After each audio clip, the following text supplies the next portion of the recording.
En Totus Podcast encontrarás contenido de diversa índole que seguro te va a proporcionar esos minutos de entretenimiento que nunca están de más.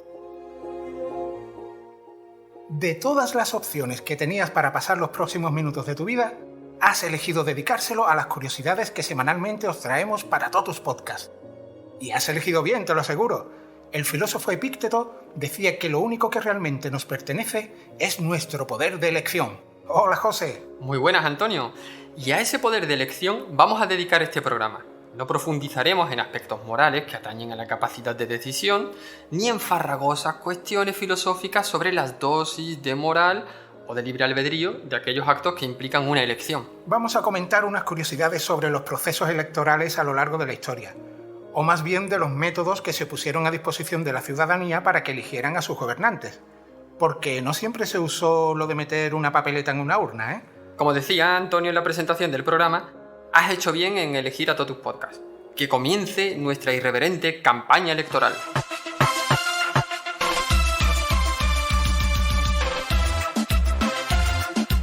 Lo cierto es que este es un tema muy curioso.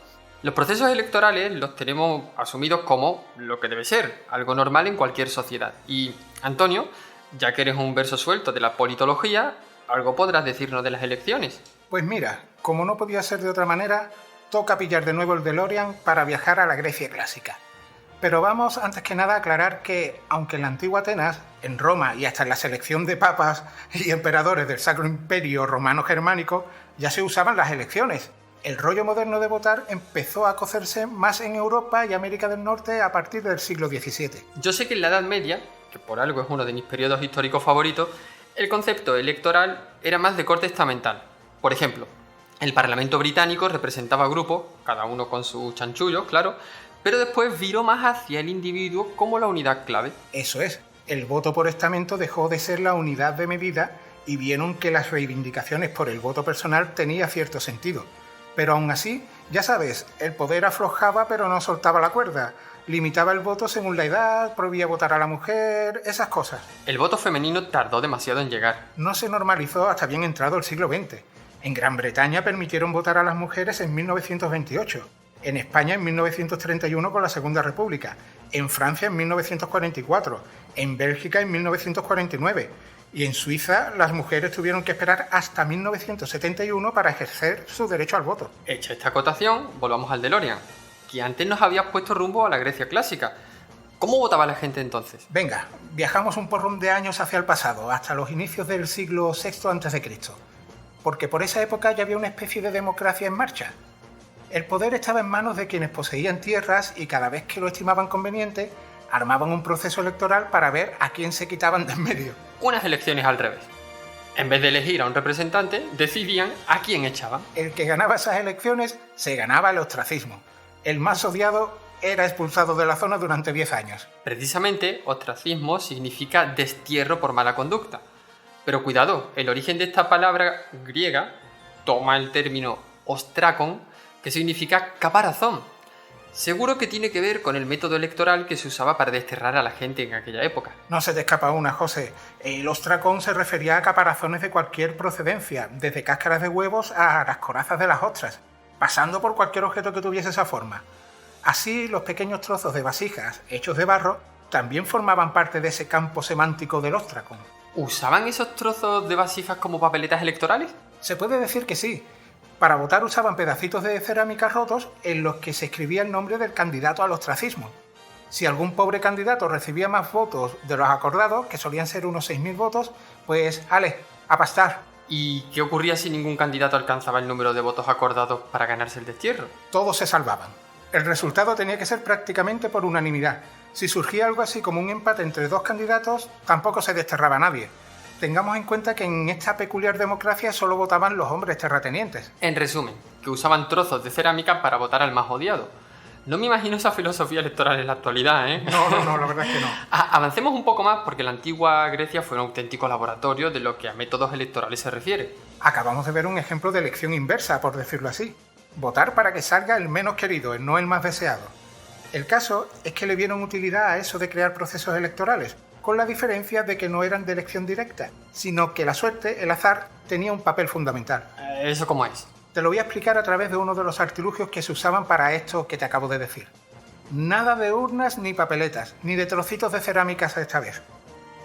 El antiguo artilugio, creado en la antigua Atenas para resolver los procesos electorales, se llamaba cleroterium. Teniendo en cuenta que la primera parte de esa palabra, cleró, guarda relación con la acción de dibujar en griego antiguo, me imagino que sería algo así como una pizarra donde anotaban cosas, o un panel donde poner dibujos que supongo representaban a los candidatos. Casi, pero va por ahí el tema.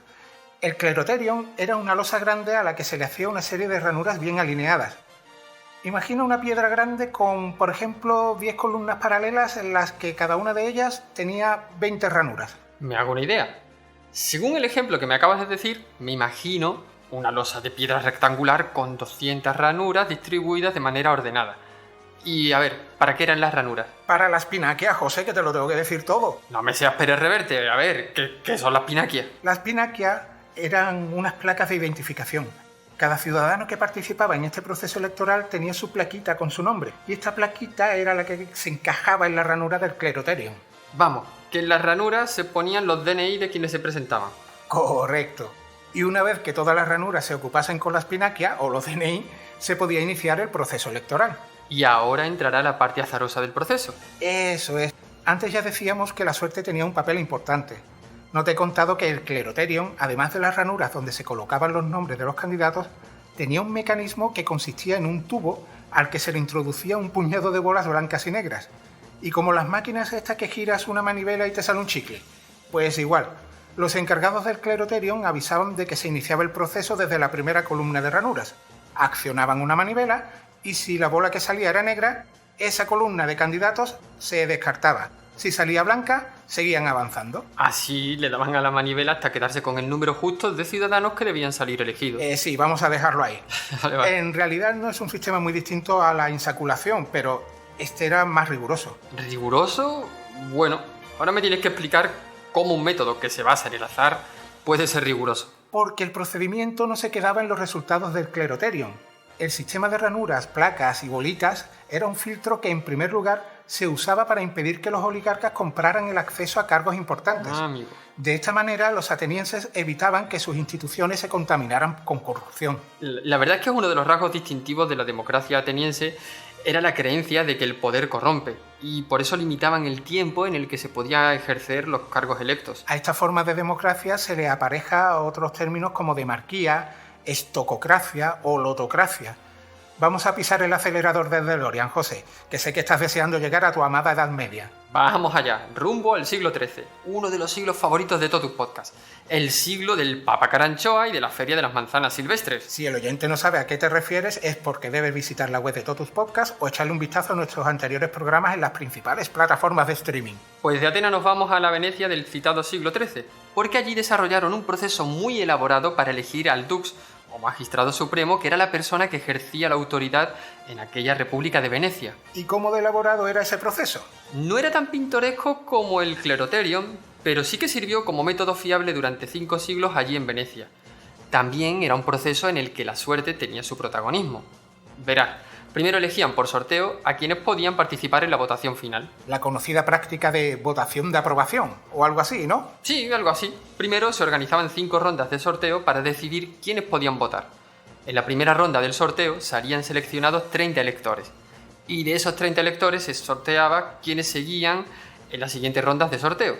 Así sucesivamente hasta que de la quinta y última ronda salía el definitivo grupo de 9 candidatos que participarían en la siguiente fase. Digamos que esos 9 afortunados formaban un primer colegio electoral. Eso es, y se encargaban de elegir a los 40 miembros del segundo de los 4 colegios electorales necesarios para elegir al dux, o magistrado supremo de la República de Venecia. De esos 40 miembros elegidos, eran elegidos 12 a través del mismo método de sorteo que he comentado antes. Y esos 12 miembros del segundo colegio electoral elegía a los miembros del tercero. Lo has pillado del tirón.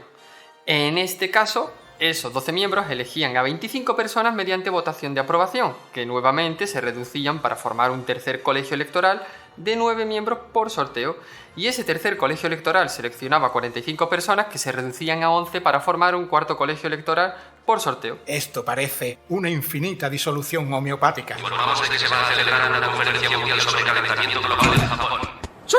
licenciado en medicina homeopática. Usted es licenciado en chorradas. No te preocupes, que la cosa se detiene aquí. De ese cuarto colegio electoral salían los 41 miembros que elegían al jefe de la República de Venecia. Quizá una de las ventajas de ese proceso tan prolijo era dificultar los intentos de fraude y procurar que hubiese minorías con representación y participación en la elección del dux. Ten en cuenta que este método, con algunas modificaciones menores, fue crucial en la política de la República de Venecia durante más de 500 años, desde 1268 hasta 1797. Pues entre Atenas y Venecia se nos ha ido casi todo el tiempo de este recorrido en el DeLorean, José. Ay. Así que toca darle otro pisotón al acelerador para adentrarnos en la historia contemporánea para hablar de las elecciones falsas. ¿Elección falsa? ¿Eso qué es? ¿Una elección en la que se vota para que no salga nadie? Está usted hoy muy perspicaz, porque lo que el poder busca en este tipo de elecciones es crear una ilusión democrática. Al final, el objeto de la votación no tiene ninguna relevancia política real ni impacto verdadero en los resultados electorales. Me vas a tener que poner algún ejemplo, ¿eh? Y verás que lo puedes encontrar sin rascar demasiado. Piensa en los regímenes dictatoriales que buscan simular una legitimidad pública. Por lo general, los resultados declarados muestran una participación electoral cercana al 100% y un descarado respaldo masivo a los candidatos designados o a las opciones en el referéndum que favorece al partido en el poder. Ya, no hace falta que me precises más. Imagino que son de ese tipo de elecciones en las que se permite la participación de candidatos aprobados por quien ostenta el poder, excluyendo a todo lo que huela a oposición. Seguro que a nuestros oyentes se les viene a la mente alguna elección de esta naturaleza en la que la oposición al poder no solo no puede presentarse, sino que habitualmente son detenidos con acusaciones falsas. O incluso sin ninguna acusación antes de que se lleven a cabo las elecciones. El propósito es tratar de legitimar su permanencia en el poder imitando a los países que sí son democráticos. Queda claro que hasta el siglo XVIII algunas sociedades de Europa occidental empleaban el sorteo para elegir gobernantes. Esto era así porque la noción de democracia de la época asumió que era la única forma de permitir que los ciudadanos tuvieran cierta influencia en los procesos electorales. Y a partir del siglo XVIII, con la Ilustración, se introdujo la necesidad del consentimiento, porque no todos aquellos que eran elegidos por sorteo participaban voluntariamente. Y eso es lo que perdura en nuestros días. Las elecciones directas, sin sorteos, una persona un voto, con sus ringorrangos procedimentales, se empezó a ver como la mejor manera de que las masas expresaran su consentimiento. Hoy día hay cierta discusión sobre lo que has llamado ringorrangos, sobre las limitaciones o desigualdades que surgen de la división en circunscripciones o de las fórmulas de representatividad de los métodos de elección de las últimas décadas. Es que no es lo mismo una fórmula que calcule los votos para buscar representatividad en un parlamento, o una fórmula que pretenda gobernabilidad. Son dos cosas distintas. Los defensores de esta perspectiva sostienen que el propósito del sistema electoral moderno nunca fue empoderar a los ciudadanos comunes, sino simplemente garantizar su derecho a consentir quienes lo gobiernan. Hay quien sugiere un retorno a métodos de selección basados en el sorteo. El eterno retorno, vaya. Bueno, vamos a concluir ya.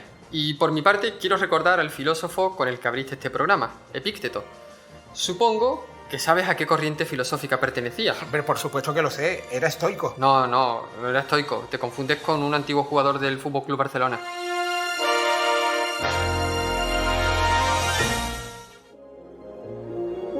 Gracias por escuchar y apoyar Totus Podcast. Síguenos en la web www.totuspodcast.com y en nuestras redes sociales. Hasta el próximo programa.